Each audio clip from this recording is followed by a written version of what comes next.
São Paulo, começo dos anos 60. Uma cidade que cresce com pressa, com cheiro de gasolina e concreto fresco, onde o barulho não é só de motores.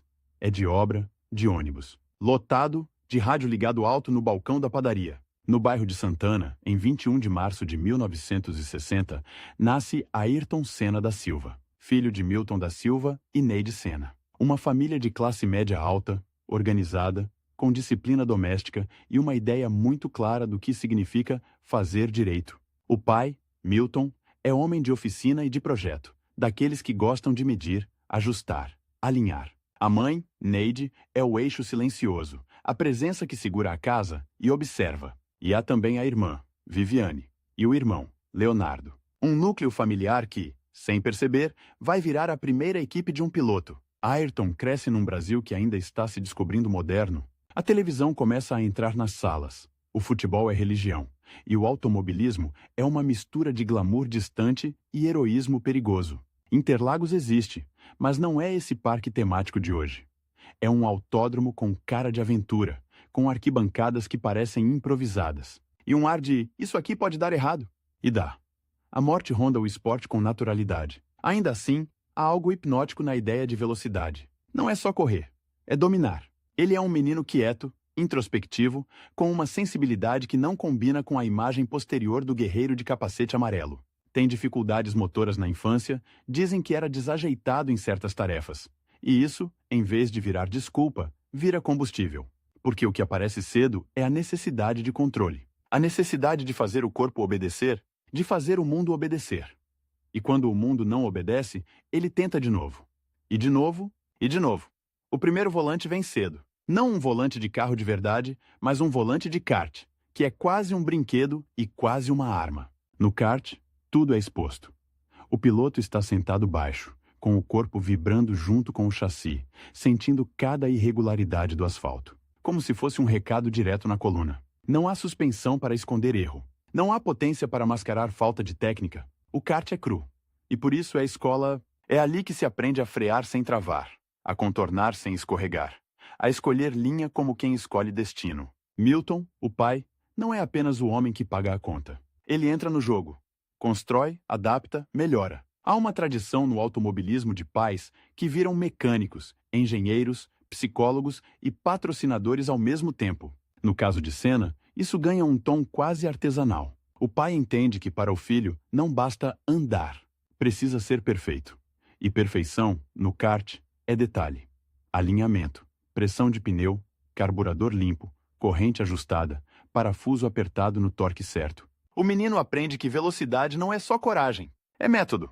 E o kart no Brasil dos anos 70 tem um clima próprio, pistas como Interlagos, Kartódromo de Itu, Granja Viana, lugares onde o fim de semana cheira a óleo 2 tempos e churrasco, onde famílias inteiras se reúnem, onde o piloto adolescente já aprende a lidar com rivalidade, com provocação, com a política miúda do paddock. Porque política existe em qualquer escala.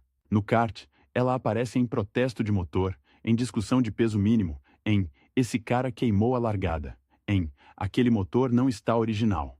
E Ayrton, desde cedo, não é o tipo que aceita perder por detalhe que não seja dele. Se perde, quer saber por quê? Se ganha, quer saber como repetir. Ele começa a competir ainda criança, e a imagem é quase cinematográfica. Um garoto magro, concentrado, com olhos que parecem sempre estar calculando alguma coisa, entrando num kart que vibra como um animal impaciente. O capacete ainda não é o ícone amarelo definitivo, mas a ideia do capacete como identidade já está ali, no kart. O capacete é o rosto. É o que os outros veem quando você passa rápido demais para ser reconhecido. É o que fica na memória. Ayrton não é um prodígio apenas por ganhar.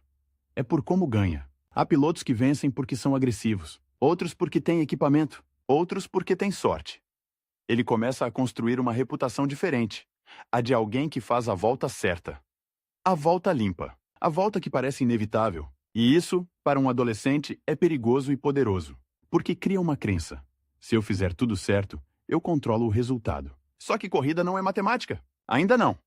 O Brasil, naquele período, vive sob ditadura militar. Há censura, há medo, há uma sensação de que certas coisas não se discutem em voz alta. Mas o esporte, paradoxalmente, vira uma válvula de orgulho nacional. O país quer símbolos. quer vitórias, quer alguém que represente competência num mundo que parece sempre olhar para o Brasil com condescendência, e o automobilismo, com Emerson Fittipaldi campeão mundial em 1972 e 1974, já tinha mostrado que era possível. O caminho existe, só que é estreito, e caro, e longe. Ayrton, ainda adolescente, começa a entender que o kart é só o começo. No Brasil, você pode ser rei do kart e continuar sendo apenas um nome local. Para virar piloto de verdade, no sentido europeu da palavra, é preciso atravessar o oceano. É preciso ir para onde estão as categorias de base que alimentam a Fórmula 1. É preciso ir para a Inglaterra. E isso não é apenas uma mudança geográfica. É uma mudança de vida. É trocar o conforto da família por um mundo frio, úmido, de pistas pequenas e garagens apertadas, onde ninguém está nem aí para o seu sobrenome. Mas antes da Europa, há a formação do caráter competitivo. Ayrton é conhecido por treinar mais do que os outros, por repetir, por insistir, por não aceitar mais ou menos. Isso aparece em relatos de quem conviveu com ele no kart. A seriedade quase adulta, a concentração, a irritação quando algo foge do plano. Ele não é o garoto que vai para a pista para se divertir. Ele vai para dominar. E, ao mesmo tempo, há um lado quase espiritual, uma relação com a ideia de destino, de missão, que vai crescer com o tempo. Ainda é semente, mas já existe. No fim dos anos 70, ele já é um nome forte no kart brasileiro e começa a competir internacionalmente. O kart, para quem olha de fora, parece pequeno, mas para quem está dentro, é uma guerra de centímetros. E é também um laboratório de personalidade, porque ali se aprende a lidar com injustiça percebida, com decisões de comissários, com regulamentos interpretáveis. E Ayrton, desde cedo, tem uma relação intensa com isso. Ele quer justiça, mas uma justiça que coincida com a sua leitura do que é correto. Quando não coincide, ele não engole. Ele reage, ele argumenta, ele se fecha, ele explode. E depois volta para a pista, como se a pista fosse o único lugar onde a verdade existe. Há um momento decisivo. A escolha de sair do Brasil para correr monopostos na Europa. Monoposto é outra linguagem. É carro com aerodinâmica, com câmbio, com freio mais pesado, com velocidade maior e consequências maiores. É também um ambiente mais profissional, mais frio, mais impessoal. No kart, você ainda vê o rosto do pai na beira da pista. No monoposto europeu, você vê mecânicos que trabalham para vários pilotos, chefes de equipe que falam em orçamento, e adversários que não querem ser seus amigos, querem sua vaga. Ayrton vai para a Inglaterra no início dos anos 80, e a Inglaterra do automobilismo é um planeta próprio. Chove. Sempre parece que chove. O céu é baixo, cinza, e as pistas têm nomes que soam como lugares de batalha.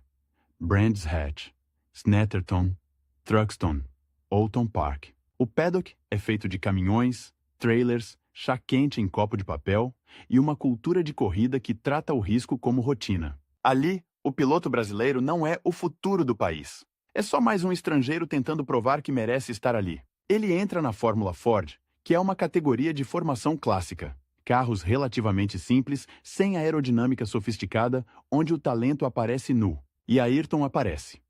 Em 1981, ele corre na Fórmula Ford 1600 e conquista títulos importantes no Reino Unido. Não é apenas vencer corridas, é vencer campeonatos que exigem consistência, cabeça fria, capacidade de pontuar mesmo quando o carro não é o melhor. E isso é um detalhe que muita gente esquece. O mito de Senna é feito de momentos épicos, mas a carreira é construída em domingos comuns, em treinos de sexta, em acertos de suspensão, em conversas com engenheiros, em noites de hotel barato, em solidão.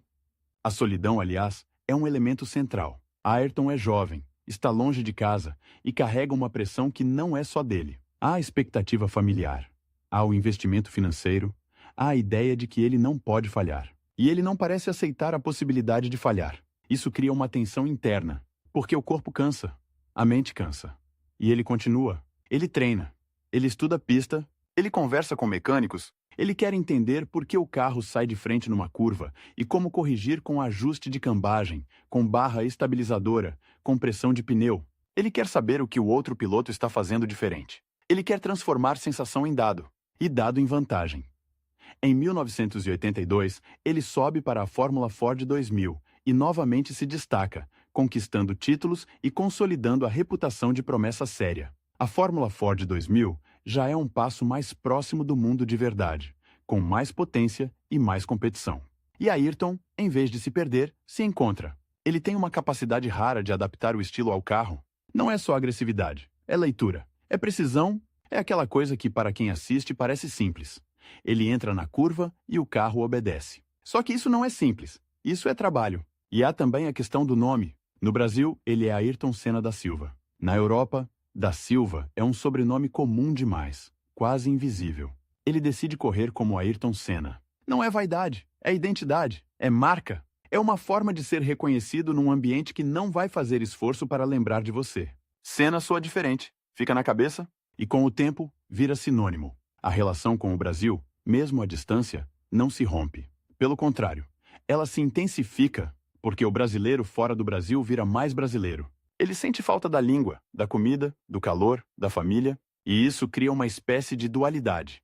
Na pista, ele quer ser universal, quer ser o melhor entre os melhores, quer ser aceito pelo padrão europeu. Fora da pista, ele carrega o Brasil como uma responsabilidade emocional. E isso vai aparecer mais tarde, quando ele fala do país com uma seriedade quase dolorida, mas já está ali, no jovem que liga para casa, que volta quando pode, que se agarra a símbolos. Depois da Fórmula Ford, o caminho natural é a Fórmula 3. E a Fórmula 3 britânica, naquele tempo, é praticamente a anticâmara da Fórmula 1.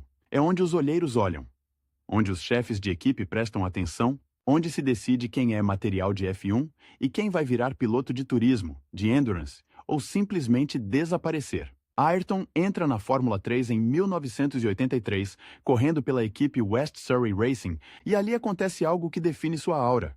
Ele não apenas vence, ele domina. Ele trava um duelo marcante com Martin Brundle, que também era um talento enorme. E Ayrton leva o campeonato. Não é um passeio fácil. É uma disputa dura, corrida a corrida, com pressão real. E ele responde com desempenho. Esse período é importante porque mostra uma característica que vai acompanhá-lo. Ele cresce quando a pressão cresce. Há pilotos que ficam mais rápidos quando estão relaxados. Ayrton parece ficar mais rápido quando está encurralado, quando precisa. Quando sente que está sendo testado, é como se o limite fosse um lugar confortável para ele. Um lugar conhecido. E isso é fascinante. E perigoso. A Fórmula 1, no início dos anos 80, é um mundo de extremos. Carros turbo começando a dominar. Potências absurdas em classificação. Confiabilidade frágil. Segurança ainda insuficiente. É a era em que o piloto é herói e vítima ao mesmo tempo. O paddock é um circo itinerante, com política pesada, com contratos que se negociam em jantares e telefonemas, com equipes pequenas, tentando sobreviver, e gigantes construindo impérios. E para entrar, não basta ser rápido. É preciso estar no lugar certo, com as pessoas certas, no momento certo. E Ayrton, com todo o talento, ainda precisa de uma porta. A porta se abre em 1984 com a Toleman, uma equipe pequena, ambiciosa, que não é favorita, mas quer crescer. Para um estreante, isso é ao mesmo tempo oportunidade e armadilha. O carro não vai ganhar campeonatos, vai quebrar, vai sofrer, mas também vai permitir que o piloto mostre algo que, num carro dominante, poderia ser atribuído à máquina. Num carro médio, o talento aparece como grito. Só que antes de 1984 virar o ano do estreante na Fórmula 1, existe o jovem que se forma no detalhe. O jovem que aprende a lidar com a chuva inglesa, com pista fria, com pneu que não aquece, com traseira que escapa. A chuva ali não é metáfora ainda. É rotina. E ele aprende a gostar dela, porque na chuva a diferença entre carros diminui e a diferença entre pilotos aumenta. Na chuva, o instinto vale, a sensibilidade vale, a coragem vale. E ele tem isso.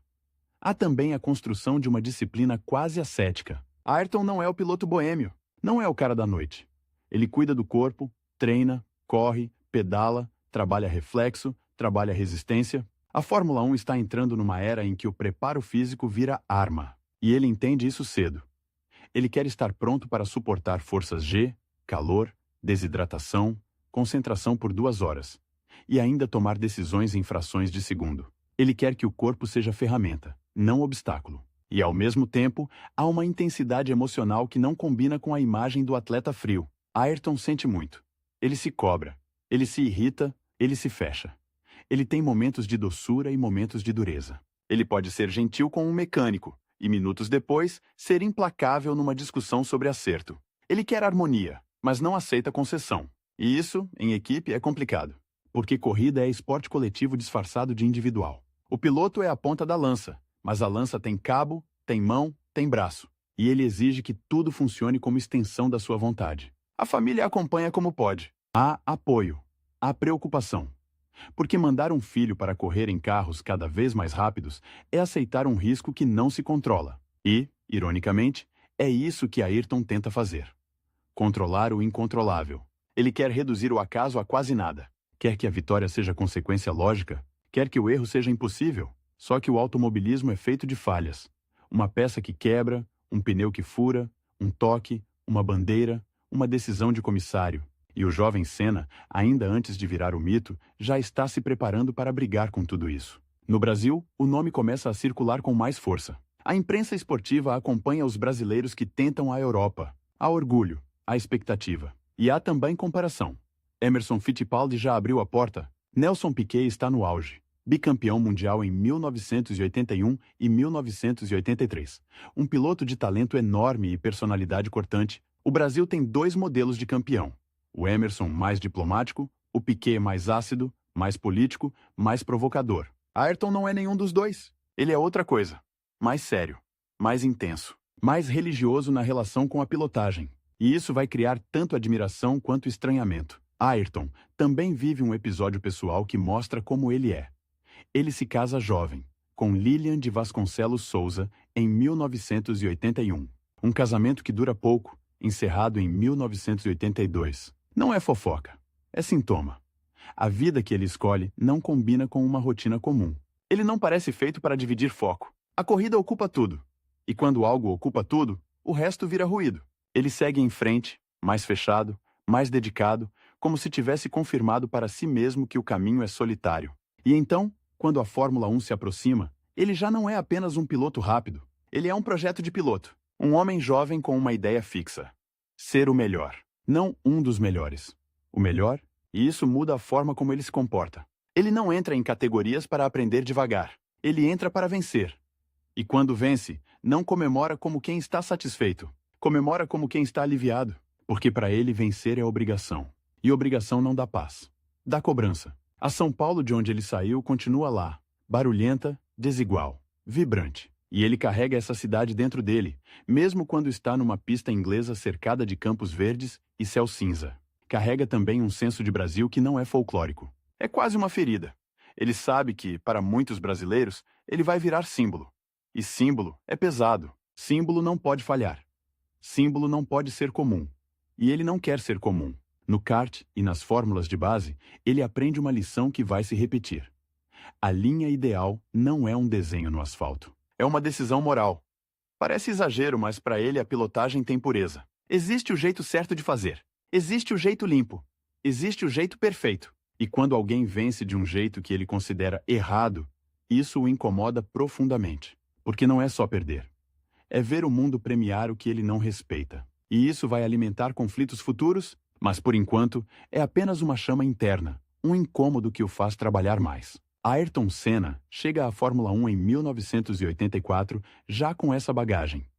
O menino de Santana que virou campeão no kart, o jovem que atravessou o oceano, o piloto que dominou Fórmula Ford e Fórmula 3, o homem que escolheu o sobrenome como bandeira, o atleta que treina como... Se a corrida fosse uma prova de fé, ele ainda não é tricampeão, ainda não é lenda, ainda não é o capacete amarelo atravessando a chuva como farol. Mas a matéria-prima do mito já está toda ali. E talvez o detalhe mais revelador seja este. Desde o começo, ele corre como se estivesse tentando impor ordem ao caos. Como se cada volta fosse uma tentativa de provar que o mundo pode ser domado pela vontade. Que a máquina pode ser extensão do corpo. Que o risco pode ser calculado. Que a chuva pode ser aliada. Que a vida, se for vivida com disciplina suficiente, não escapa pelas frestas. Só que sempre escapa. E é justamente por isso que ele acelera. Em 1984, a Fórmula 1 não é um campeonato... É um ecossistema. Um lugar onde a tecnologia corre na frente da prudência, onde a política corre ao lado da velocidade, e onde a diferença entre um domingo glorioso e um domingo humilhante pode ser um sensor, uma mangueira, um parafuso que afrouxa com a vibração. O paddock cheira a combustível, borracha quente e café requentado. E também cheira a dinheiro. Há muito dinheiro. Só que Ayrton Senna chega ali sem o escudo do dinheiro infinito. Chega pela porta estreita. A Toleman é essa porta. Equipe pequena, inglesa, teimosa, com ambição maior do que o orçamento. O carro de 1984, o TG-184, é um bicho nervoso. Motor turbo hard, potência que vem em pancada, atraso de resposta, aquela sensação típica da era turbo de que o carro está vazio por um instante e, de repente, te dá um soco nas costas. Para um estreante, isso é uma escola cruel, porque o turbo não perdoa.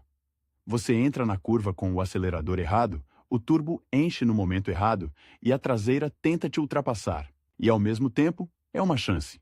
Se você consegue ser rápido com isso, todo mundo percebe. Ele estreia no Grande Prêmio do Brasil, em Jacarepaguá, casa, língua, bandeira, expectativa. Mas a Fórmula 1 tem um jeito particular de humilhar o romantismo. O carro quebra. Abandono. E não é um abandono qualquer. É o tipo de abandono que te lembra que, ali, o piloto é só a ponta visível de uma máquina que pode te trair sem aviso. Na África do Sul, de novo. Abandono. 2 corridas, 2 zeros. Para muita gente, isso seria o começo de uma narrativa de adaptação. Para Senna, é irritação pura, porque ele não veio para aprender a perder. Aí vem a Bélgica, Zolder. Ele marca seus primeiros pontos na Fórmula 1, 6º lugar. Parece pouco, mas para uma equipe como a Toleman, é oxigênio. E para um estreante, é um recado. Ele não está ali para compor grid, ele está ali para incomodar. Só que o recado que muda tudo não vem num dia de sol, vem na água. Sempre a água. Mônaco, 1984. O lugar já é uma contradição por si só. Um circuito de rua estreito, guardrails colados, curvas que parecem feitas para carrinhos, de brinquedo, e iates parados como se fossem arquibancadas privadas. É glamour, mas é também armadilha. E naquele domingo, o céu decide tirar o verniz. Chove.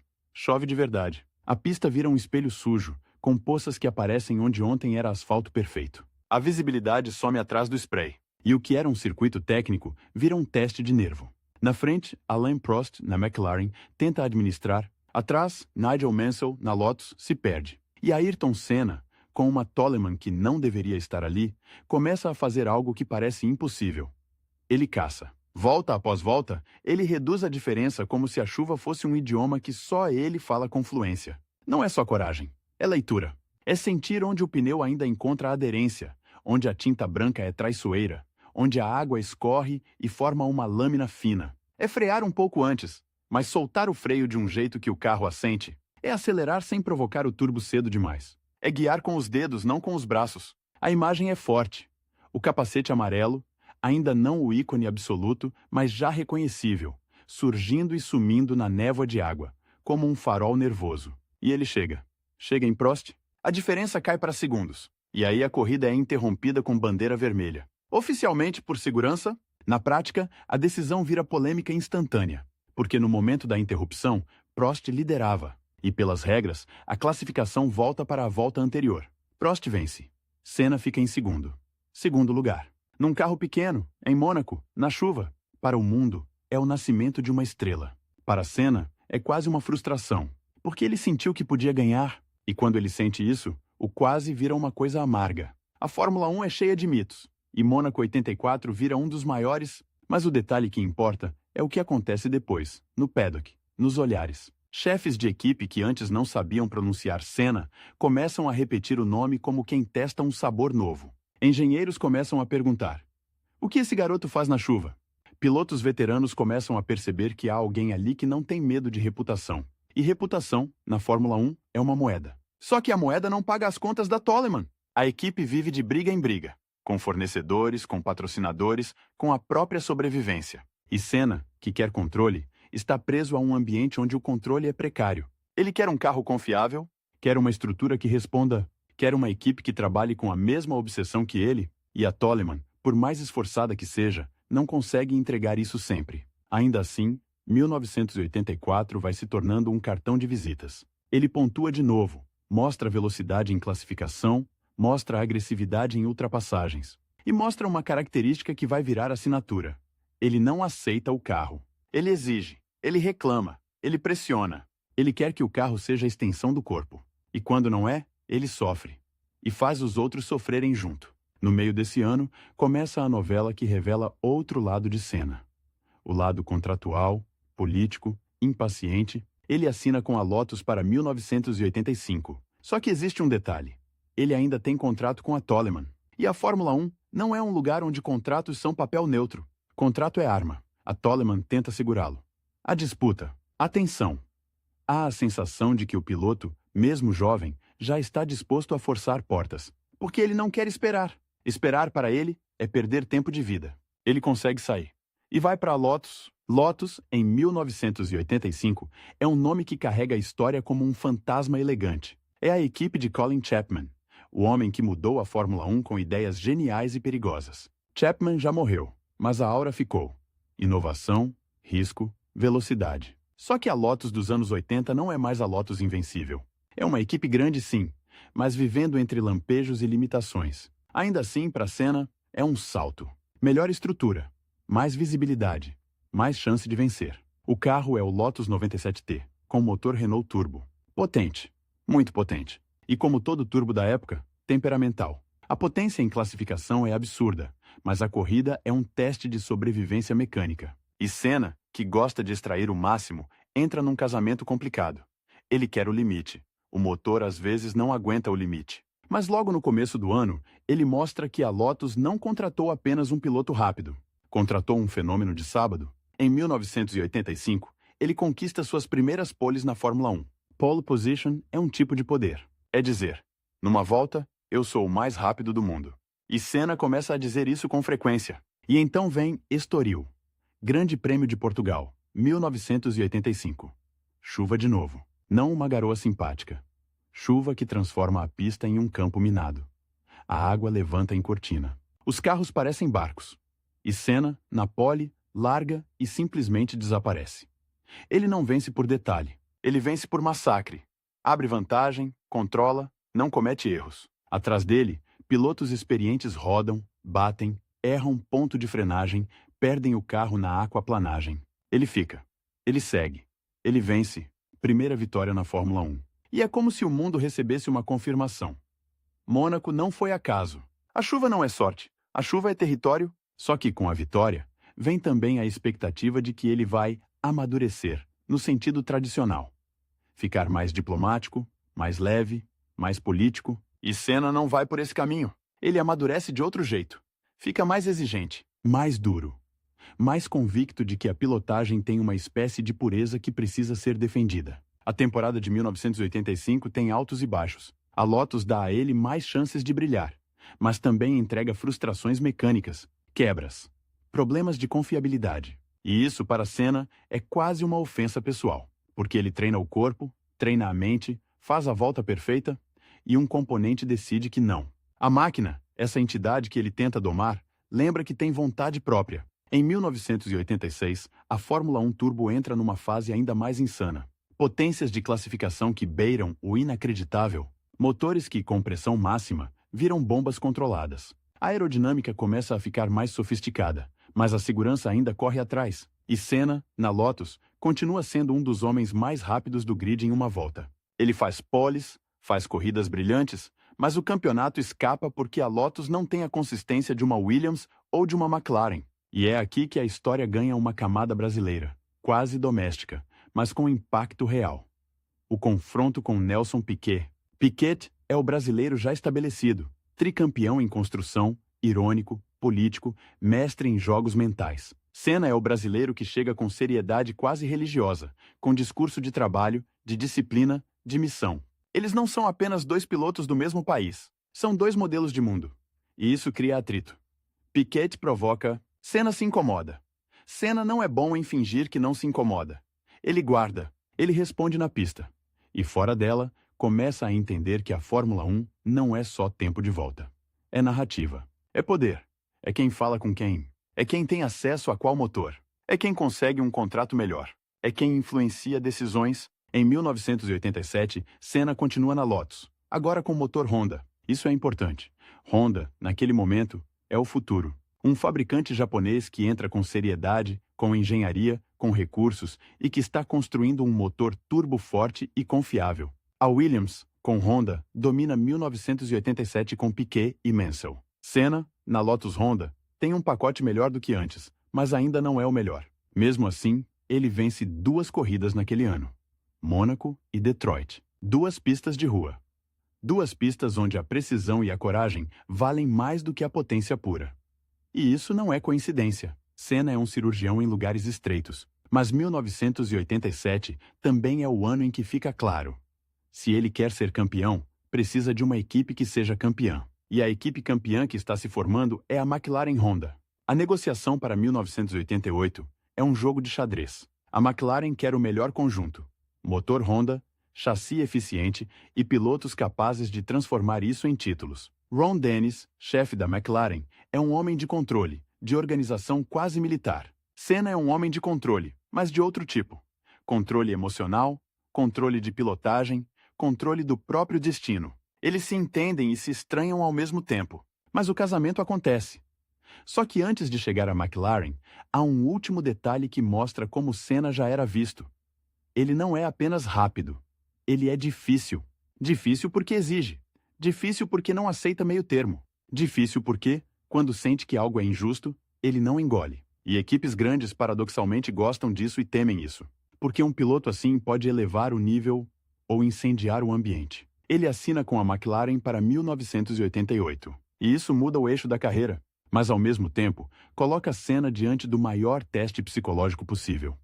O companheiro de equipe é Alain Prost. Prost não é só um piloto, é um método, o professor, como chamam. Um homem que vence com inteligência, com cálculo, com leitura de campeonato. Prost não precisa parecer herói para ser mortalmente eficiente. Ele administra pneus, administra combustível, administra risco. Ele sabe quando atacar e quando aceitar o segundo lugar como investimento no título. Senna, por outro lado, tem uma relação mais absoluta com a volta, com a corrida, com a ideia de vencer como afirmação. E colocar esses dois no mesmo carro, na mesma equipe, com o mesmo motor, é como colocar dois relógios perfeitos para competir pelo mesmo segundo. 1988 é também o início de uma transição técnica importante. Os turbos estão com os dias contados.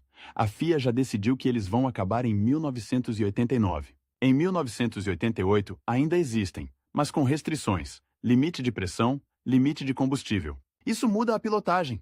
Não é mais só acelerar e rezar.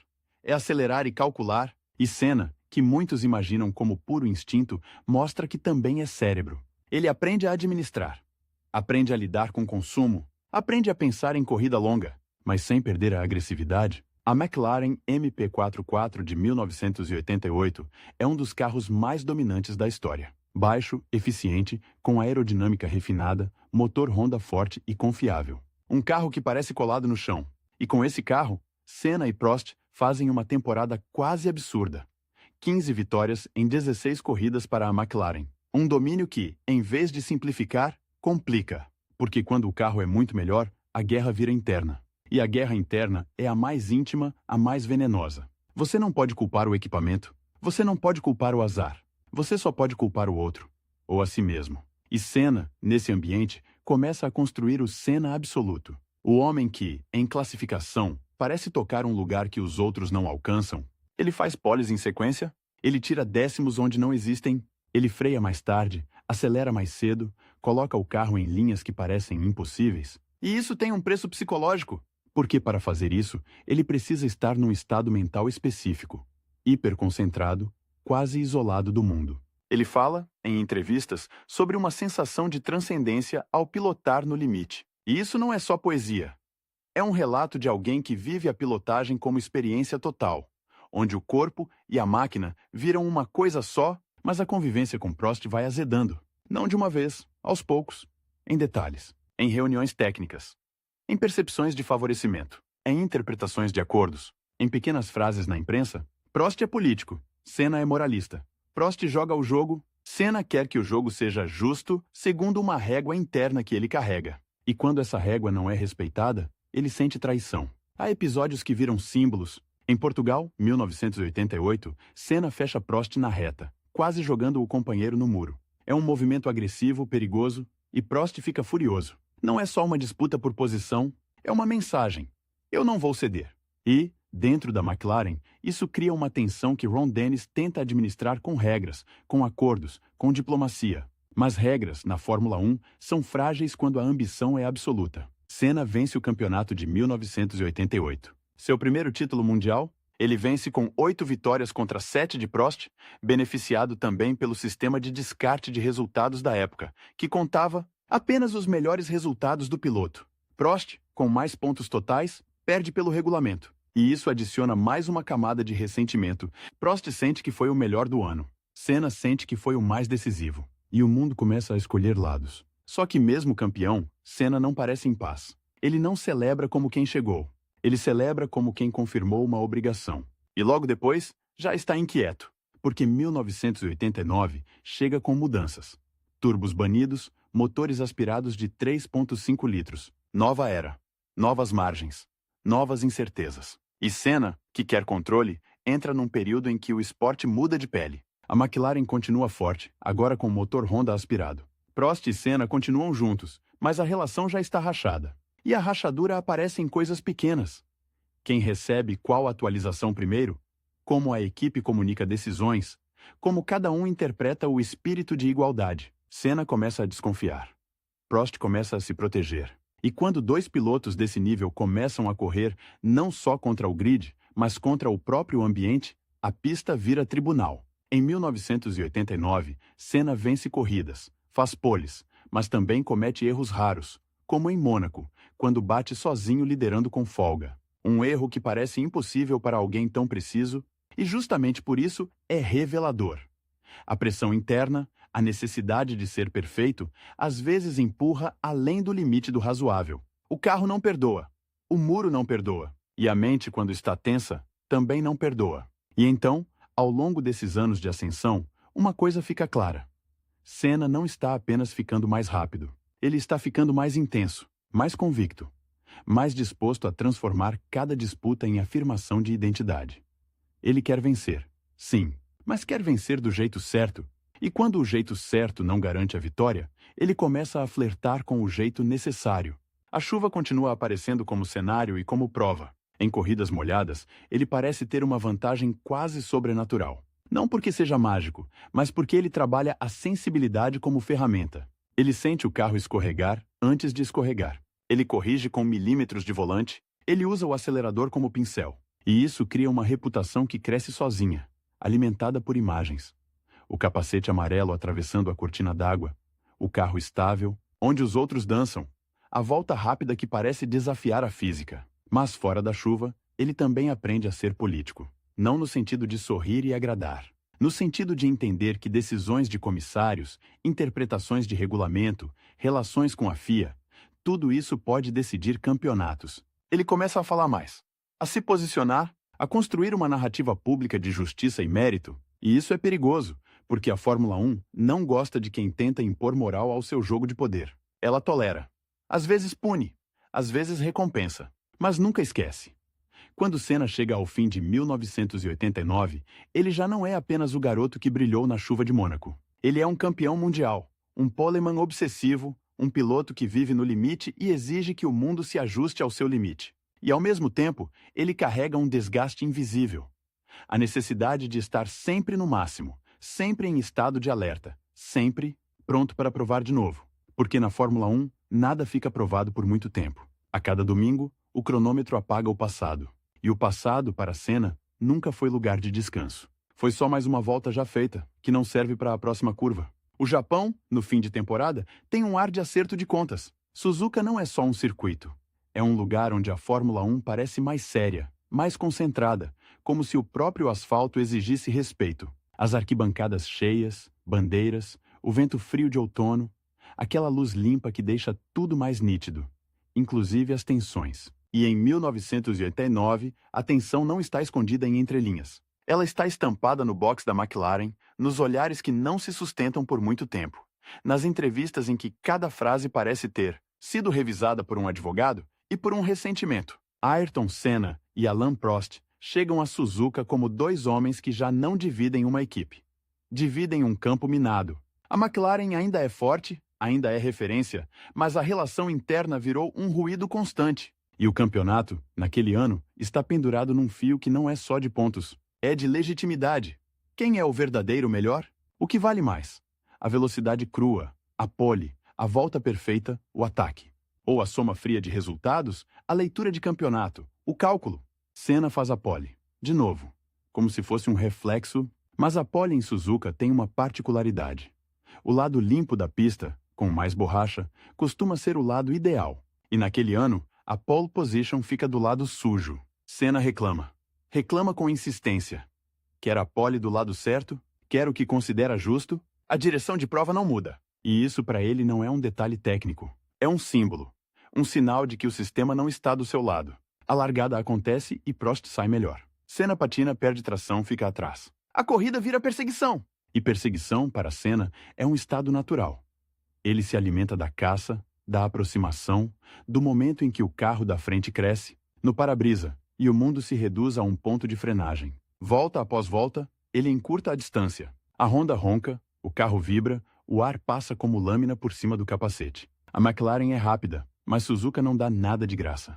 É um circuito de ritmo, de coragem em curvas rápidas, de precisão em mudanças de direção. Um erro pequeno vira grande. E então chega a chicane.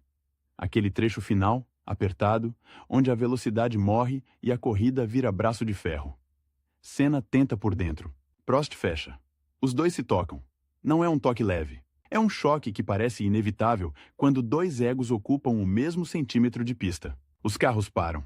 Motores engasgam. Por um instante, o mundo prende a respiração.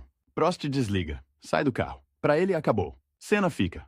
O carro dele é empurrado por fiscais, volta a pegar. Ele corta a chicane para retornar. Vai aos boxes, troca o bico dianteiro, volta para a pista como se estivesse possuído por uma urgência que não cabe em palavras. E ele faz o que sabe fazer quando está ferido. Acelera. Passa gente. Recupera tempo. E no fim, cruza a linha em primeiro. Só que a Fórmula 1 não termina na bandeirada.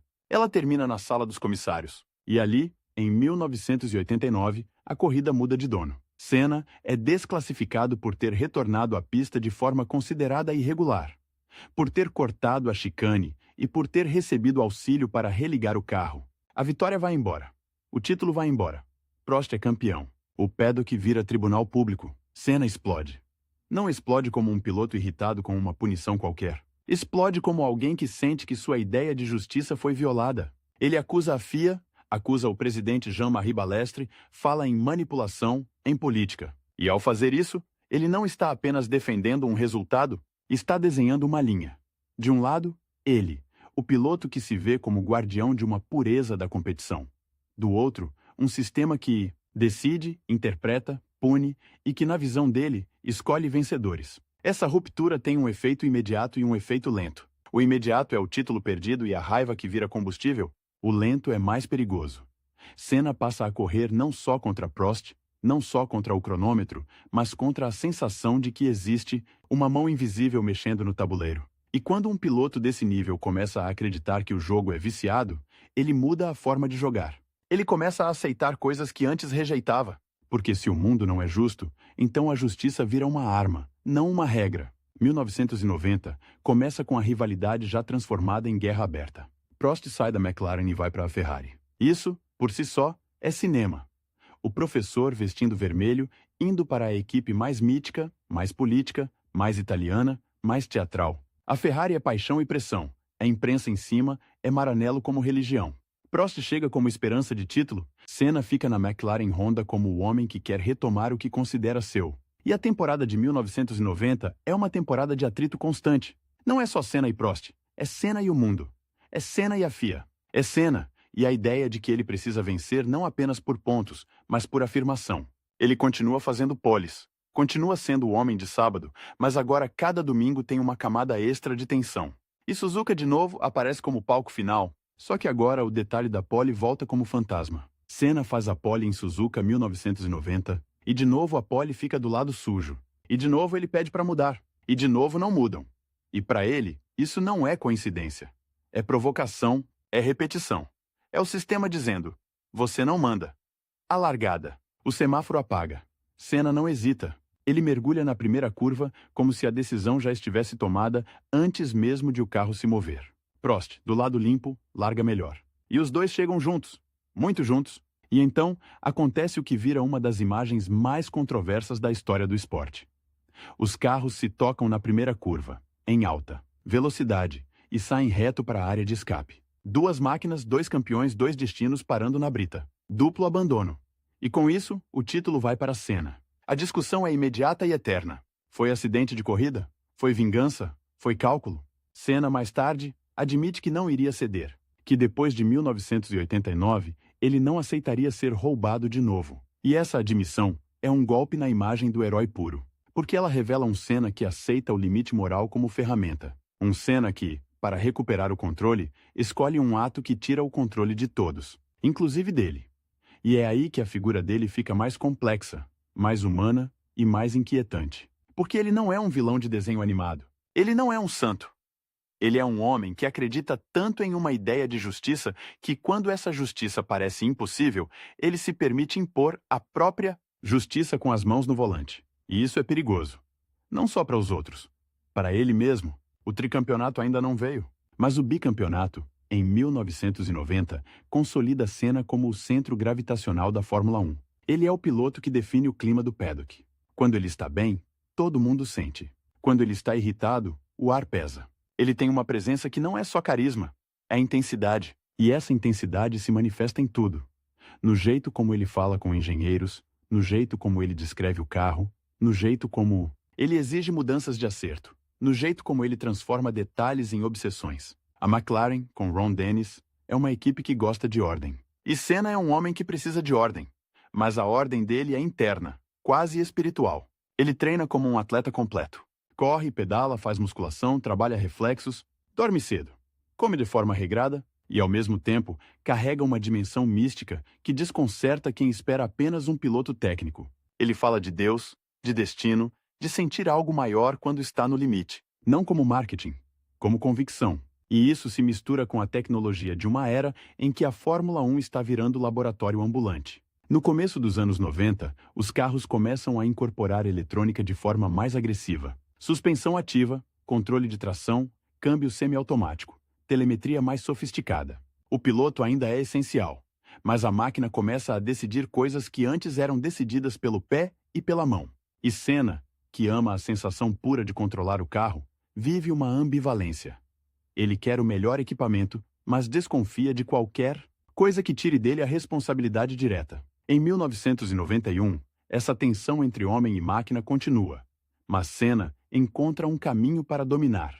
A McLaren ainda é competitiva, embora a Williams esteja crescendo como ameaça real. A Williams, com engenharia avançada, começa a aparecer o futuro. Mas 1991 ainda é o ano em que Senna consegue juntar tudo: velocidade, consistência e uma maturidade estratégica que muita gente dizia que ele não tinha. Ele começa a temporada forte, vence corridas importantes, constrói vantagem e, ao mesmo tempo, enfrenta um grid que está mudando. Nigel Mansell, na Williams, é agressivo, visceral, rápido. Ricardo Patrese é sólido. E um jovem alemão começa a aparecer como sombra no retrovisor do futuro.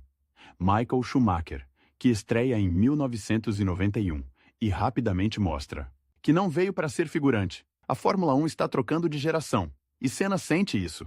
Ele não fala como quem teme, mas age como quem sabe que o tempo não espera. O título de 1991 vem com uma imagem que parece escrita para virar mito.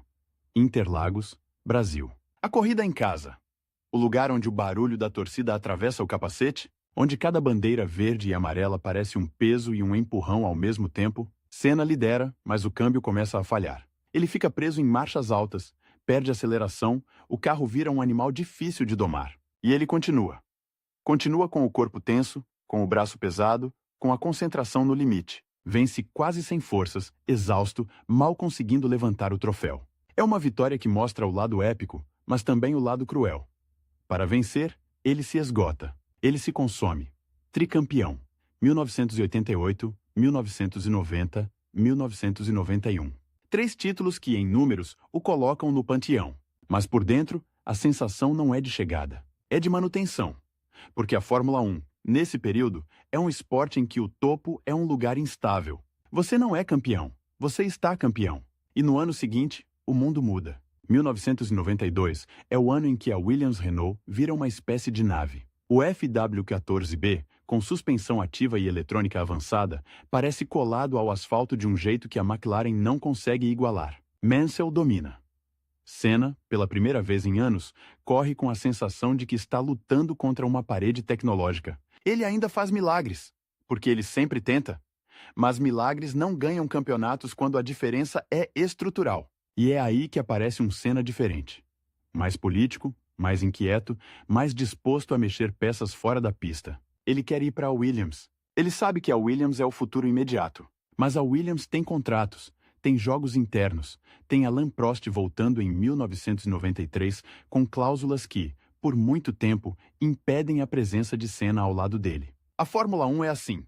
O volante não é só mérito, é negociação, é timing, é quem tem a caneta. Em 1993, Prost volta e domina com a Williams. Senna fica na McLaren, agora com motor Ford, sem a mesma potência e eficiência da Renault. E, mesmo assim, 1993 vira uma das temporadas mais impressionantes dele em termos de pilotagem pura. Porque quando ele não tem o melhor carro, ele vira ainda mais Senna, mais agressivo, mais inventivo, mais disposto a arrancar décimos do nada. E então vem Donington Park, Grande Prêmio da Europa, 1993. Um daqueles domingos em que o céu inglês parece feito de chumbo e a pista alterna entre úmida e seca, traiçoeira, indecisa. É o tipo de condição que enlouquece engenheiros e faz pilotos comuns parecerem perdidos. Mas para Senna, é como voltar para casa. A chuva de novo como idioma, a largada é um caos controlado. Senna não larga na frente.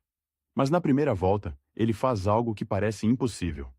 Ultrapassa carros como se estivesse em outra categoria. Passa Schumacher, passa Hill, passa Prost. 4 ultrapassagens, uma volta. E não são ultrapassagens de motor, são de leitura. Ele encontra a aderência onde ninguém encontra. Ele freia no limite sem travar. Ele acelera sem patinar. Ele coloca o carro em linhas improváveis, usando cada centímetro de pista, cada mudança de textura do asfalto, cada sombra de árvore que indica a umidade. Aquela primeira volta em Donington vira uma espécie de resumo do mito Senna. O capacete amarelo surgindo no spray, o carro dançando e, ao mesmo tempo, obedecendo. E ele vence. Vence com paradas nos boxes que parecem coreografadas, com decisões rápidas sobre pneus, com uma sensibilidade que mistura instinto e cálculo. É uma vitória que não muda o campeonato. Prost ainda é o homem do ano. Mas muda a memória, porque ela diz, mesmo sem o melhor carro, ele ainda é o mais impressionante. Só que 1993 também é um ano de transição emocional. Senna está cansado da política, mas não consegue sair dela. Ele quer um novo desafio, mas não aceita perder. Ele negocia com a Williams, flerta com a ideia de correr lá, mas esbarra em contratos, em interesses, em Prost. E ao mesmo tempo, a McLaren, que foi sua casa de glórias, começa a parecer pequena diante do avanço tecnológico dos rivais. A relação com Ron Dennis, que sempre foi uma mistura de respeito e tensão, entra em fase delicada. Dennis é pragmático. Senna é absoluto. Dennis pensa em equipe, em longo prazo, em estrutura. Senna pensa em vitória, em sensação, em controle. E quando a McLaren não consegue entregar o carro dominante, Senna sente como se estivesse sendo privado do instrumento adequado para cumprir sua missão. Ele também começa a se aproximar de uma dimensão pública ainda maior no Brasil. Senna não é apenas um piloto brasileiro. Ele é um evento nacional. Em um país com crises econômicas, com instabilidade política, com desigualdade gritante, ele vira um símbolo raro de excelência global. Quando ele vence, o Brasil inteiro parece respirar diferente. E isso pesa. Pesa porque ele sente responsabilidade. Pesa porque ele não quer decepcionar. Pesa porque ele não consegue ser apenas um esportista. Ele vira uma espécie de espelho. E no meio disso, a rivalidade com Prost continua como sombra, mesmo quando Prost está em outra equipe. Porque rivalidade não é só disputa na pista, é disputa de narrativa. Prost é o homem do cálculo, do professor, do campeão que vence com inteligência. Senna é o homem do limite, do místico, do herói trágico em construção. E o público, a imprensa, os patrocinadores, todos alimentam essa dualidade como se fosse uma novela. Só que com 300 km Girmiraga. O curioso é que, apesar de toda a guerra, existe entre eles um respeito que aparece em momentos raros, quase involuntários. Prost sabe que Senna é um fenômeno. Senna sabe que Prost é um mestre. Eles se odeiam e se entendem. E isso é o que torna tudo mais intenso. Não é uma rivalidade de incompreensão. É uma rivalidade de espelhos. No fim de 1993, Prost se aposenta. Sai como campeão. Fecha a porta. E, de repente, o grande inimigo some do grid. Para qualquer outro piloto, isso seria alívio. Para Senna, é um vazio estranho. Porque parte da energia dele foi moldada por essa guerra. E agora ele precisa de outra coisa, outro alvo, outro desafio, outra forma de provar. E a Fórmula 1, como sempre, oferece o próximo capítulo com a frieza de um contrato. A Williams abre espaço. A Williams é o carro a ser batido. A Williams é a tecnologia. A Williams é o futuro. E Senna, que passou anos tentando transformar caos em método, olha para aquele futuro como quem vê a chance de recuperar o controle. Total. O controle que ele sempre perseguiu, mesmo sabendo lá no fundo que esse esporte nunca entrega controle a ninguém por muito tempo. Ele termina 1993 com vitórias que parecem declarações, com performances que reforçam o mito, mas também com uma sensação de urgência. O tempo do piloto é curto. O corpo aguenta, a mente aguenta, mas o esporte muda rápido demais. E ele sabe, ele sente.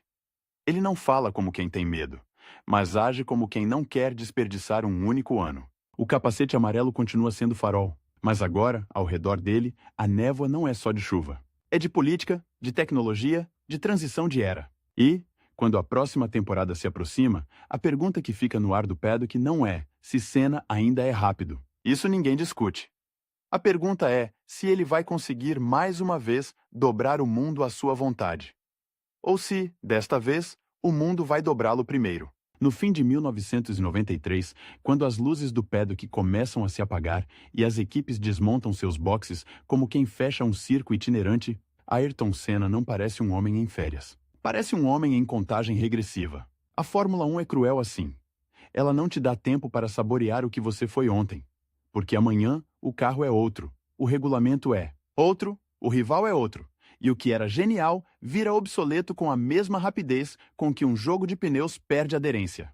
Ele sai de uma McLaren que já não é a fortaleza absoluta dos anos Honda. Em 1993, o motor Ford não era vergonha, mas também não era a arma definitiva. A Williams-Renault tinha potência, eficiência e, mais importante, tinha um pacote eletrônico que parecia ter sido desenhado por engenheiros que não dormiam. Suspensão ativa, controle de tração, sistemas que mantinham o carro estável como se o asfalto fosse uma mesa de bilhar. Senna, que sempre quis sentir o carro vivo, que sempre acreditou que a pilotagem era uma espécie de verdade moral, passou aquele ano fazendo o que sabia: compensar com o corpo, com a cabeça, com a coragem. Só que coragem não substitui física. E física, na Fórmula 1, é destino. A decisão de ir para a Williams em 1994 nasce desse entendimento simples e brutal. Se você quer vencer, você precisa do melhor carro. Não é romantismo, é matemática. E, ao mesmo tempo, é uma aposta íntima, quase espiritual, porque a Williams era o símbolo do futuro. E Senna queria estar no futuro. Não como espectador, mas como autor. Frank Williams era um chefe de equipe de outra espécie. Um homem duro, direto, moldado por acidentes, por perdas, por uma vida em que a fragilidade do corpo e a teimosia da vontade conviviam no mesmo espaço. Patrick Head, o engenheiro-chefe, era pragmático, quase seco, um sujeito que falava com o carro como quem fala com uma ferramenta. Funciona ou não funciona. E Adrian Newey, o projetista, já era visto como um gênio da aerodinâmica. Alguém capaz de desenhar velocidade em papel milimetrado? Senna entra nesse ambiente com a aura de tricampeão, mas também com a exigência de quem não aceita ser apenas mais um piloto no organograma. O detalhe é que 1994 não seria uma continuação de 1993. Seria uma ruptura. A FIA decide banir uma série de ajudas eletrônicas para aquela temporada. Suspensão ativa, controle de tração, ABS. Tudo aquilo que, nos anos anteriores, tinha transformado os carros em máquinas mais previsíveis, mais coladas ao chão. A justificativa era múltipla: reduzir custos, devolver protagonismo ao piloto e, sobretudo, responder a um incômodo crescente de que a Fórmula 1 estava virando um campeonato de computadores. Só que, quando você arranca tecnologia de um carro projetado para viver com tecnologia, você não devolve pureza. Você devolve instabilidade? O FW16 nasce nesse contexto. Um carro rápido sim, mas nervoso. Um carro que, sem a suspensão ativa, perde parte da previsibilidade que fazia a Williams parecer invencível. Um carro com comportamento traiçoeiro em certas fases da curva, especialmente em alta velocidade, quando o piloto precisa confiar que o assoalho, a aerodinâmica, a distribuição de peso e a rigidez do conjunto vão se comportar como prometido. E Senna, que sempre buscou controle absoluto, encontra justamente o oposto. Um carro que não conversa, que responde com atraso, que, às vezes, parece querer escapar do roteiro. Há uma ironia quase cruel nisso. Ele vai para a equipe mais avançada para recuperar domínio. E recebe um carro que exige fé. Fé mecânica. Fé aerodinâmica. Fé no invisível. O início de 1994 tem um clima estranho no paddock. A Fórmula 1 está mudando de pele. Novas regras, novos limites e uma sensação de que a segurança ainda é um assunto tratado com a mesma ambiguidade de sempre. Todo mundo fala, todo mundo promete, mas a velocidade continua sendo a religião principal. Os carros ainda são baixos, rígidos, rápidos demais para pistas que carregam décadas de adaptações improvisadas. As zebras são altas, agressivas, feitas para punir. As áreas de escape, em muitos lugares, ainda são pequenas para a energia que um carro de Fórmula 1 carrega quando perde o controle. E Senna chega como o centro de gravidade de tudo isso. Ele não é apenas o novo piloto da Williams. Ele é o homem que, para muitos, deveria dominar a era pós-Prost. O rival histórico saiu de cena. O trono parece vago. E, no entanto, o trono está sobre rodas. A primeira corrida do ano é no Brasil. Interlagos, casa, pressão. Aquele tipo de domingo em que o ar parece vibrar antes mesmo de o motor ligar. O público brasileiro não assiste a cena.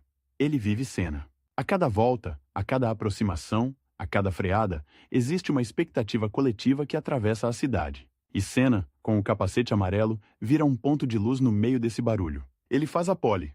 Isso ainda é natural. A volta rápida, o sábado, a precisão de extrair o máximo de um carro em uma janela curta. Isso continua sendo território dele. Mas corrida é outra história. Corrida é desgaste. É pneu, é combustível, é tráfego, é carro mudando de comportamento conforme o tanque esvazia. E o FW16 naquele começo muda demais. Ele não dá a sensação de plataforma estável. Ele exige correções constantes, microajustes, uma atenção que drena energia. E aí aparece um novo nome com força total. Michael Schumacher. Jovem, frio, rápido, com uma Benetton que, naquele início de temporada, parece mais equilibrada do que muita gente esperava. Schumacher vence no Brasil. Senna abandona. E o abandono, em casa, tem um gosto que não é só esportivo. É quase pessoal, porque ele sabe o que significa para o país. Ele sabe o que significa para ele. A segunda corrida é no Pacífico, em Aida, no Japão. Um circuito apertado, técnico, onde o carro precisa ser obediente. Senna faz pole de novo. Mas, de novo, a corrida não se resolve como ele quer. Ele se envolve em confusão na largada. Abandona cedo. Schumacher vence outra vez. 2 corridas, 2 vitórias do alemão. E, de repente, a temporada que deveria ser a coroação de Senna começa como perseguição. Perseguição é um estado que ele conhece. Ele sabe transformar isso em combustível. Só que agora o combustível tem um custo. Ele precisa acelerar o processo de adaptação ao carro. Precisa forçar a Williams a entender o FW16 mais rápido do que a engenharia normalmente permite. Precisa, em poucas semanas, fazer o que às vezes leva meses. Decifrar um comportamento aerodinâmico instável, ajustar suspensão, encontrar equilíbrio, recuperar confiança. E confiança, para um piloto como Senna, não é um sentimento vago. É uma ferramenta. É o que permite frear 2 metros depois. É o que permite manter o pé cravado onde o instinto manda aliviar. É o que permite entrar numa curva rápida sem negociar com o medo. Sem confiança, o piloto perde décimos. E décimos na Fórmula 1 viram derrotas. Ele reclama do carro. Não como desculpa, como diagnóstico. Diz que o carro é difícil, que a traseira é instável, que a sensação é de estar sempre no limite de um susto. E isso, vindo de Senna, não é pouca coisa, porque ele sempre viveu no limite. A diferença é que, antes, o limite era escolhido. Agora, o limite parece imposto. A terceira etapa é Imola, Grande Prêmio de San Marino. Um lugar que, na memória da Fórmula 1, tem uma beleza quase enganosa. Colinas italianas, primavera, um sol que pode ser suave, um ar de festa. Mas o Autódromo Enzo e Dino Ferrari é um circuito rápido e estreito, com muros próximos, com curvas que não perdoam. Tamburello, Villeneuve, Tosa, Acque Minerali. Nomes que soam como poesia, mas funcionam como lâminas. O fim de semana começa com sinais ruins. Na sexta-feira, Rubens Barrichello, jovem brasileiro, sofre um acidente violento. O carro decola na variante baixa, bate, capota. A imagem é brutal. Barrichello sobrevive, mas o paddock sente o golpe. Senna vai ao hospital. Ele não é indiferente. Ele nunca foi indiferente ao risco, mesmo quando parecia desafiá-lo. Ele entende o que significa um carro perder contato com o chão, virar projétil e depender de centímetros e sorte para não virar tragédia. No sábado, a tragédia chega. Roland Ratzenberger, austríaco, estreante na Fórmula 1, bate forte na curva Villeneuve durante a classificação. O impacto é devastador. Ratzenberger morre. O paddock, que vive de velocidade, de repente fica silencioso de um jeito estranho, quase constrangido.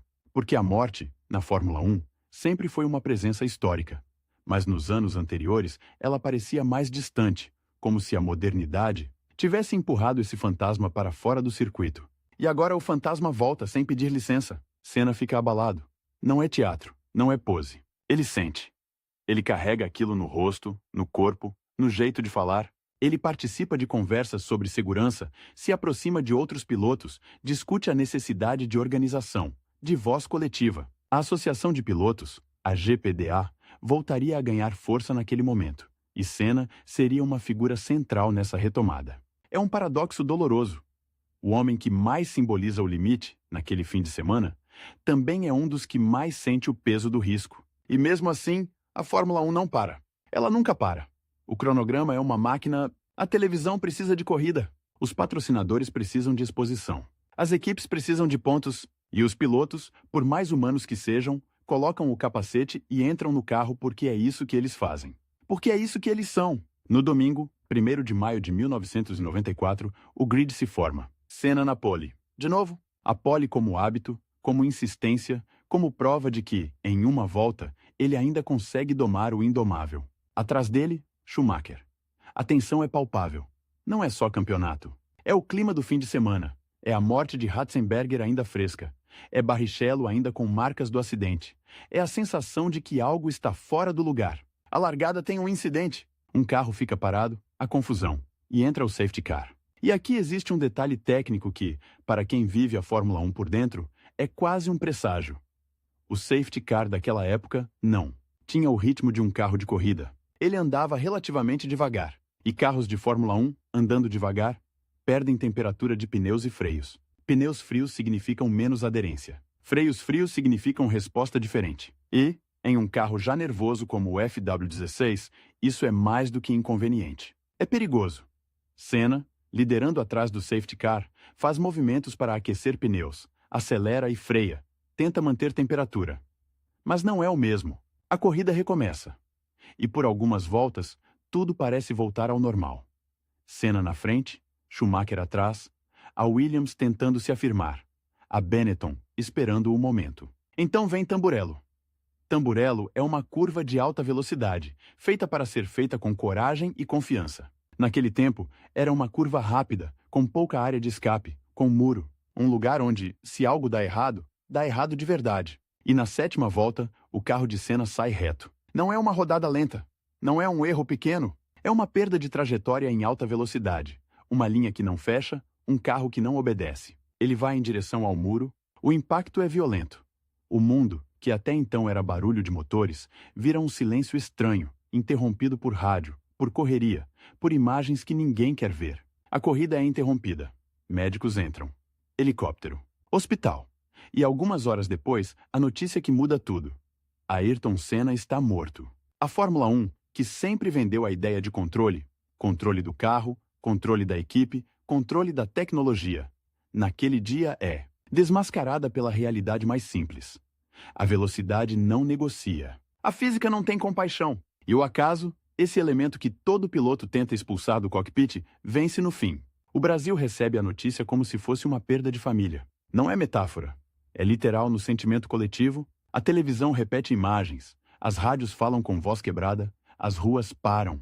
Em um país acostumado a crises, a notícias duras, a instabilidade, a morte de Senna tem um impacto diferente porque ela atinge um lugar raro.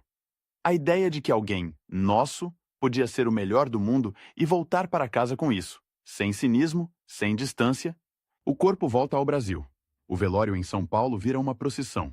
Multidões. Gente chorando em silêncio, gente gritando o nome dele, gente segurando bandeiras como se fossem cobertores. O caixão passa e a cidade parece respirar junto, como se cada pessoa tentasse entender o que fazer com aquela ausência. A imagem do capacete amarelo, que tantas vezes foi farol no spray da chuva, agora vira símbolo de um vazio. No paddock, a morte de Senna não é apenas luto. É choque institucional. Porque quando um piloto desse tamanho morre, a Fórmula 1 é obrigada a olhar para si mesma sem maquiagem.